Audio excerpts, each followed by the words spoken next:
Hi everyone, this is Miss Smith, and today I'm going to be covering Instructional Segment 3 mini lecture on evolution. So before we get into our anchoring phenomena and our big question for this segment, I just want to go over quickly what evolution is and the components of it. So let's start with just breaking down the definition. So evolution is a change in the traits of a population over time. So let's focus on change in traits real quickly, okay? So a trait is something that is a characteristic of yourself, whether it be a physical characteristic or a behavioral characteristics or a DNA characteristic. So for example, let's look at Charmander right here. Physically, he's orange, he has a fiery tail, etc. So if we look over at the GIF to our right, we see him change over time. And so the only problem that obviously if you look at the GIF, it's happening instantaneously. The thing that we need to happen is time. So evolution requires lots and lots and lots and lots 2,000 years later. and lots of time. So what do I mean by that? So if we look here at the GIF, it's instantaneous. This doesn't happen in reality, right? As much as I would love Pokemon to be a real thing, it doesn't happen in the real world. So let's put it into perspective we can understand, okay? So for example, me as a human, I cannot instantaneously grow wings on my back. I can't do it. All right? Even if I were able to live 1,000 years, I could not do it. Okay? I just don't have the ability to do so. Okay? The other word I want you to focus on is population. So me as an individual, I'm just one person. I'm just one human, okay? I'm not the entire human population. I am just one human. I am one organism out of the entire human population, okay? So the change in traits is not just happening to one individual, okay? It's not just me sprouting wings, okay, out of nowhere, okay? This change needs to happen within a group of population, and that needs to happen over time. So no, it is not, again, cannot instantaneously grow wings on my back. Time needs to happen, and it needs to happen within a population. And notice right here in the picture, a population is a group of individuals that are the same species. And so if evolution were to occur, it's a change within that population. So maybe over time, what had been passed down was the tiny I allele and the off orange color, but I digress. We'll get into explaining more on how this happens. So, how does it happen? So, evolution occurs dependent upon these mechanisms that are in place. So, I'm going to just break down each of these mechanisms very briefly. All right, so the first one I want to talk about is mutation. It's fairly simple. It's basically when you have your original DNA and it is mutated in specific spots for it to alter the DNA from its original state.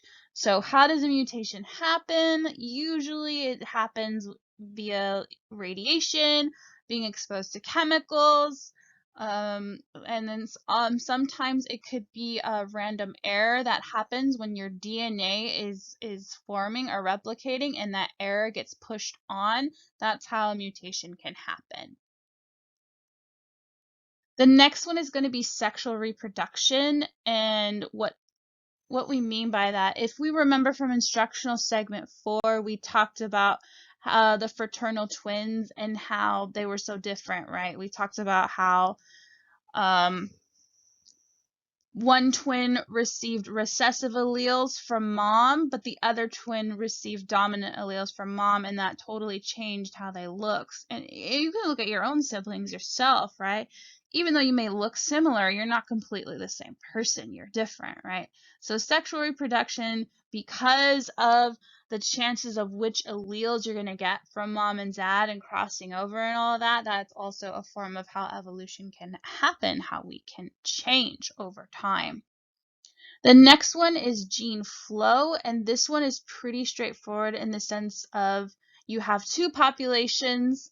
They are both different. So for example, in this picture right here, we have a bluebird population with recessive A's, and we have a red bird population with dominant A's. And let's say one of the bluebirds decides, hey, peace out, I'm gonna go hang out with the redbirds, and then they mate. Now all of a sudden, you don't have purebred capital A's, and you don't have purebred little a's. Now you have an exchange of those genes within those two populations, and now we can have a little a and big A together within that population. So hence the word gene flow. The genes are flowing from one population into another. The next one is genetic drift, and this is a chance event. So things that don't happen naturally over time, right? So for example, if a man-made human forest fire, that's not something that happens over time, right? That's an accident or something, again, a chance event. And so with that chance event happening, depending on what it is, what usually happens is majority of a population gets wiped out, and so that what's left of that population now has to basically repopulate with just those alleles. So for example, let's say we have the white bunny genes and the black bunny genes and the brown bunny genes. Let's say they were all one population, and then that forest fire happened, and all we're left with now is the white bunny genes. So that would be genetic drift. Another way that genetic drift can happen is if, again, let's use the same scenario, forest fire.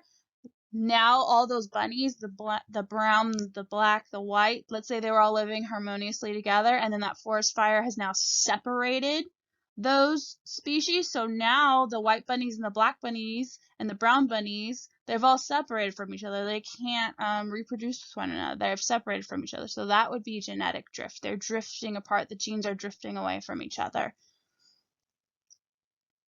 The last one I want to talk about, and my favorite one, is obviously natural selection, and that's going to be the bulk of the rest of this PowerPoint presentation. Keep in mind, I am going to be using Pokemon as examples for how natural selection occurs, but please understand that this is actually applied to real life world species.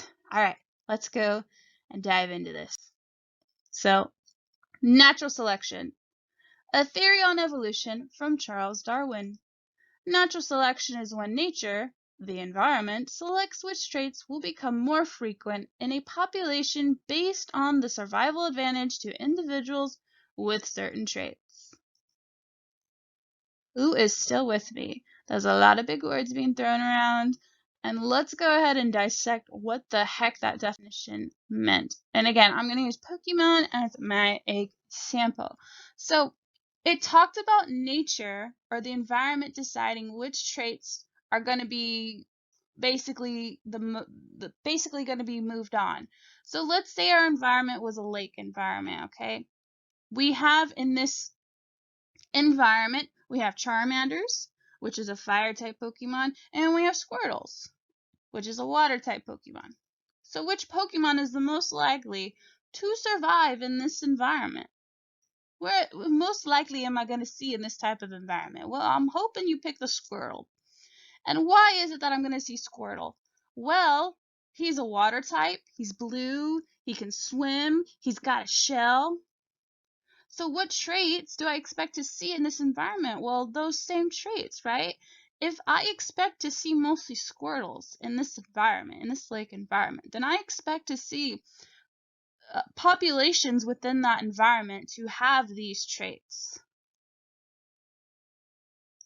So if we go back to our definition, right, this big old giant definition, and we were to break it down, right, nature is deciding, well, what's deciding? Well, this particular environment is a lake environment and selects which traits to be successful. Well, the traits that are going to be successful in this environment are going to be water ability, being blue, being able to swim, right, a shell, right? Just looking at him, right? Blue to camouflage, ability to swim because it's a lake, and shell for protection.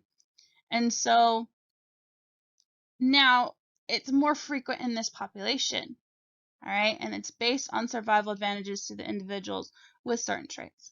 However, we know in any environment, it's not just two species. There's different kinds of species. So let's break that down. So more frequent in a population. So more frequently within water Pokemon, right? They're going to have certain traits. So water Pokemon, they're all going to have the ability to swim. Most water type Pokemon are blue or have some form of blue tint to them, etc. and so forth.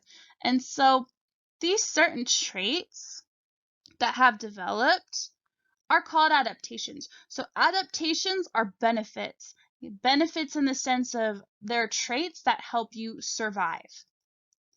And so to break that down, an adaptation is a change to a trait. Again, that increases your fitness, meaning increases your ability to survive within the population. So let's say, because remember, a population is a group of individuals that are the same.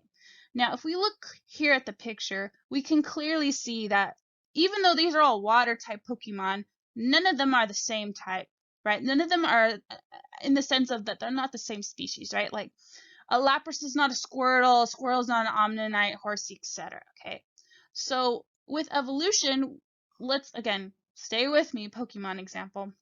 Let's say that our original Pokemon was just a generic water type Pokemon. Okay, and so the original traits that we have seen, right, is that the ability to breathe underwater, they can swim, and they're blue. Okay, and so over time, right, depending on the environment, depending on what else is living in the water, depending on what food resources are available, depending on if there are any predators, right, we might see other traits, we might see other adaptations. We might see, so we see here, not all of these guys have shells. So that could be an adaptation in itself where you lose a trait, right? Maybe in certain areas it's not helpful, it's not a survival advantage to have a shell because it might slow you down. Maybe it's more advantage, more of an in the sense of a better adaptation depending on where this Pokemon is living. Maybe it's more advantageous to have fins or to have flippers or to have fangs. Again, these adaptation, think of it as something that's good, something that's going to help you survive in the environment that you are in.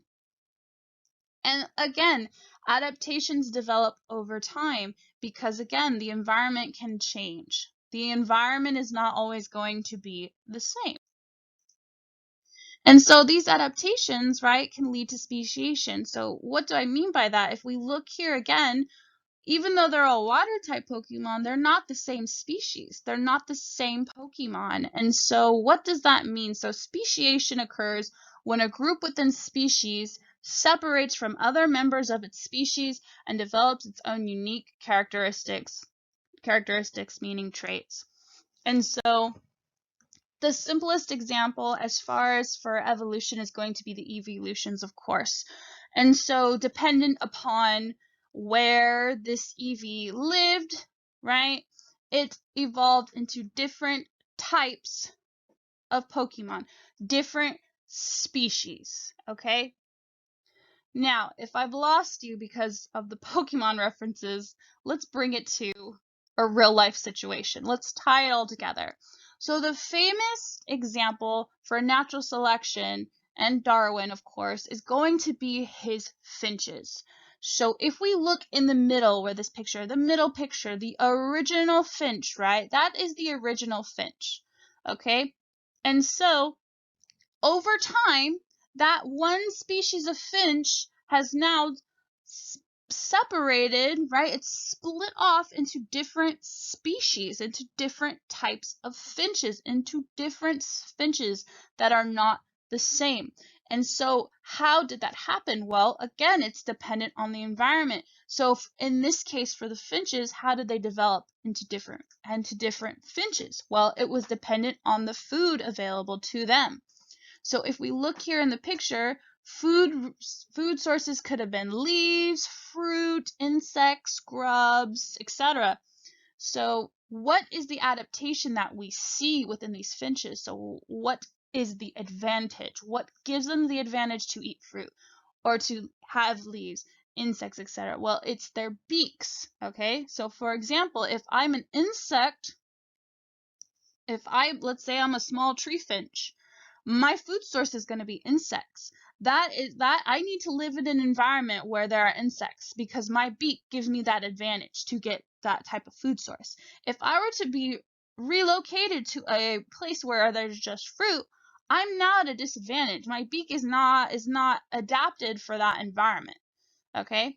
So again, the environment is deciding how these finches have adapted over time, how they have changed over time. Please understand, in order for evolution to even happen, time is needed. Lots and lots of time is needed. So, how do we know that all of this is even related? How do we know that the theory of evolution, and again, theory is not an educated guess, it's backed up by lots and lots of evidence. So let's talk about those pieces of evidence. So evidence that supports evolution, we have anatomy, and so when we're looking at anatomy, we're usually looking at the physical features. And so, for example, let's look at homologous structures. So if we look here, right, we have human, lizard, cat, whale, bat, frog, and bird. Even though, right, those bones, right, the humerus, ulna, radius, and carpal, they're all used for different things, right? So as a human, I'm going to use those bones to grab. For a lizard, I'm going to use it to crawl. For a cat, I'm going to use it to pounce, etc., and so forth. Even though those bones are used for different functions, structurally, right, they are the same. All of these individuals have a humerus, an ulna, a radius, and a carpal.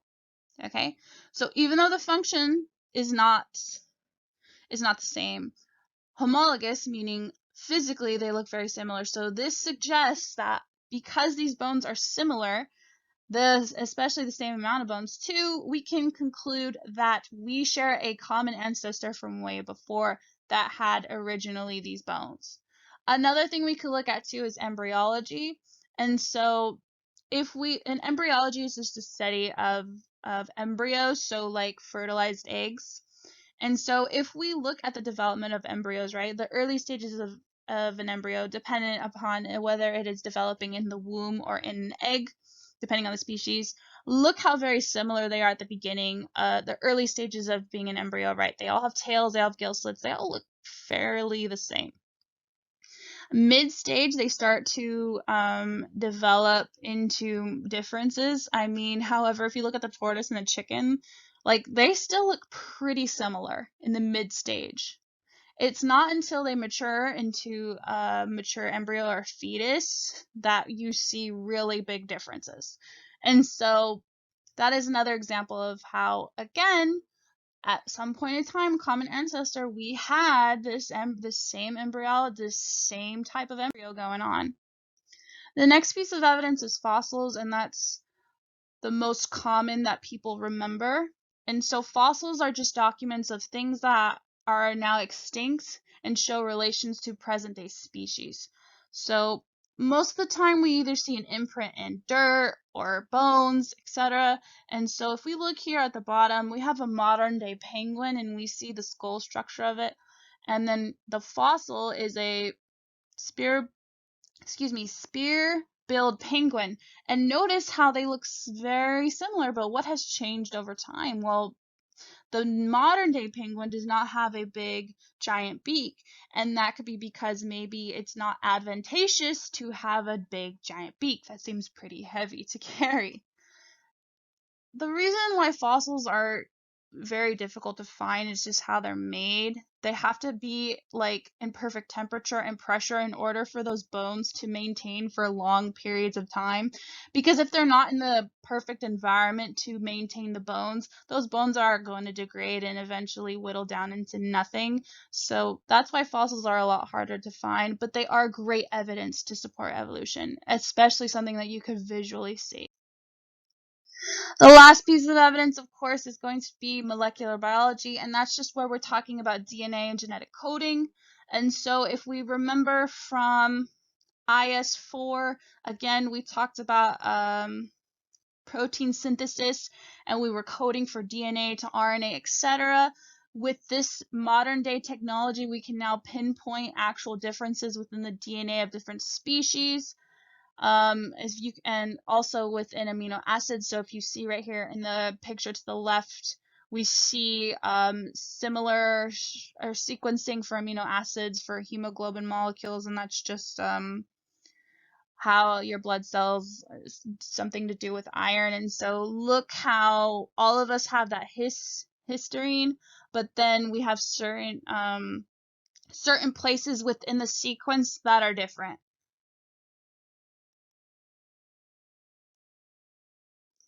Okay, so our anchoring phenomena. So as we go through evolution, our instructional segment, what are we going to be focusing on as our problem? Well, we're going to be focusing on drug-resistant bacteria, aka superbugs. And what the heck is a superbug? Well, it's a bacteria. They are bacteria that are resistant to many types of antibiotics. Antibiotics, if in case you don't know, it's just medicine that helps kill organisms in the sense bacteria that cause disease and infection.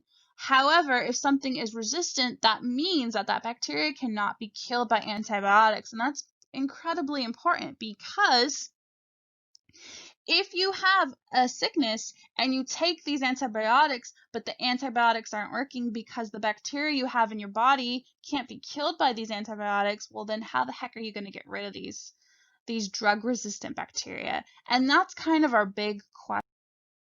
All right, so this is going to be our guiding question for this segment. Why is the overuse of antibiotics so dangerous? And we're going to find out by catching them all. The evidence. Get it? Okay, I'm done. Thanks for sticking it out, guys. Bye.